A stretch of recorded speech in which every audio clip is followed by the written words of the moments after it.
सेतु। अभी देख पा रहे, अभी ताज़ा, अभी 10-15 मिनट की है। देख पा रहे हैं आप, इसमें एक बस को कोई गाड़ी भी गिरा है। सुनते हैं 2 बस, एक हाईवा क्या गिरा है। विक्रमशिला सेतु मतलब बिहार का लाइफलाइन रात में जैसे ही गिरा, उसके बाद पूरे बिहार में हाहाकार मच गया है। स्थानीय विधायक जिनके विधानसभा क्षेत्र में, गोपालपुर विधानसभा क्षेत्र में ये पूरा विक्रमशिला सेतु मतलब बराड़ी पुल जो आता है, वहां के विधायक बुलो मंडल के द्वारा लगातार व्यवस्थाएं की जा रही हैं आवागमन के लिए, लेकिन वो पर्याप्त नहीं है।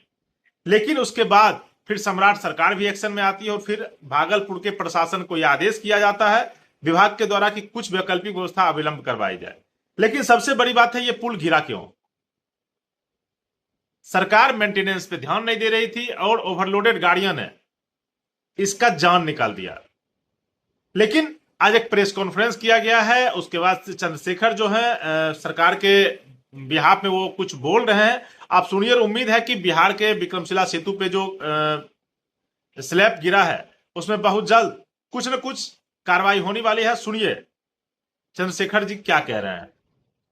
आज की इस प्रेस कॉन्फ्रेंस में प्रिंट और इलेक्ट्रॉनिक मीडिया के, डिजिटल मीडिया के जो हमारे साथी आए हैं, आप सभी लोगों का स्वागत है। आप सभी लोग अवगत हैं कि एक दुर्घटना हुई है भागलपुर में। विक्रमशिला सेतु का एक स्पैन जो है वो क्षतिग्रस्त हो गया है आज रात में, और लगभग 12:30 बजे के आसपास, 12:35 पर आज रात में ये संज्ञान में हम लोगों को आया कि उसका एक स्पैन पुल का वो धंस रहा है।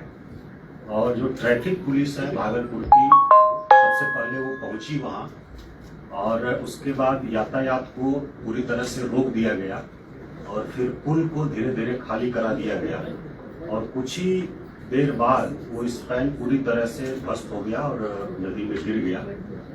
और भागलपुर जिला प्रशासन, पुलिस प्रशासन की हम लोग प्रशंसा करते हैं कि उन लोगों की मुस्तैदी के कारण किसी प्रकार की जान माल की क्षति नहीं हुई, अन्यथा बड़ी संख्या में जान माल की क्षति हो सकती थी, क्योंकि वाहनों का काफी दबाव रहता है उस पुल पर। और उस पुल की बात हम लोग करें तो वर्ष 2001 में वो तैयार हुआ था और आम लोगों के लिए, यातायात के लिए खोला गया था। और यूपी ब्रिज कॉर्पोरेशन के द्वारा उसका निर्माण किया गया था और उसका मेंटेनेंस, रख रखाव NH डिवीजन RCD के द्वारा किया जा रहा है। उनके कार्यपालक अभियंता जो भागलपुर के हैं, उनको मुख्य जिम्मेदारी दी गई थी, उनको भी निलंबित किया गया है। और बाकी बीच में एक बार सूचना आई थी, लगभग 1 महीने पहले एक टीम हम लोगों ने यहाँ से भेजा था, पुल निगम की भी टीम गई थी, RCB से भी और IIT पटना से भी हम लोगों ने परामर्श लिया था। और उसमें पाया गया था कि उसका जो पिलर है पूरी तरह से ठीक है, उसमें फॉल्स एक वॉल होती है वो क्षतिग्रस्त थी उस समय, और बाकी उसकी चूंकि काफ़ी समय हो गया था बने हुए, तो उसके आधार पर उसका एक DPR बना करके उसको मेंटेनेंस के लिए हम लोगों ने भेजा था और वो स्वीकृति की प्रक्रिया में अभी है। और इस बीच में माइनर मरम्मती के लिए कार्यपालक अभियंता को निर्देशित किया गया था कि जहाँ आवश्यकता हो उसको किया जाए। बाकी किसी प्रकार की उसमें मेजर फॉल्ट नहीं पाया गया था टीम के द्वारा जो निरीक्षण हुआ था और जो हम लोगों ने परामर्श लिया था पटना, IIT पटना से भी।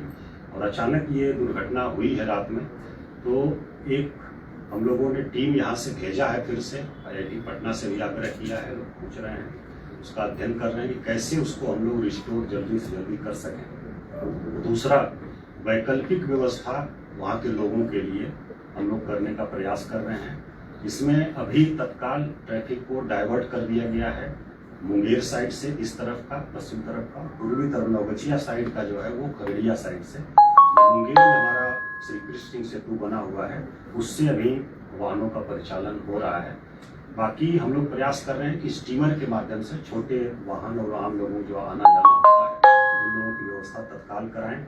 माननीय मुख्यमंत्री जी ने रक्षा मंत्री जी से भी बात किया है और आर्मी प्रमुख से भी बात किया है, और हमारा जो बॉर्डर रोड ऑर्गेनाइजेशन होता है और आर्मी का जो सेटअप होता है, हम लोग उनसे भी सहयोग लेने पर विचार कर रहे हैं। उनसे सहयोग लेकर के तत्काल हम लोग इसको लोगों के लिए वैकल्पिक व्यवस्था कर सकें और यथाशीघ्र हम जो स्पैन गिरा है, पिलर पूरी तरह से सुरक्षित है, और स्पैन जो गिरा है उसको जो हमारी टेक्निकल टीम गई है उसके रिकमेंडेशन के अनुसार उसे बनाने का काम करेंगे।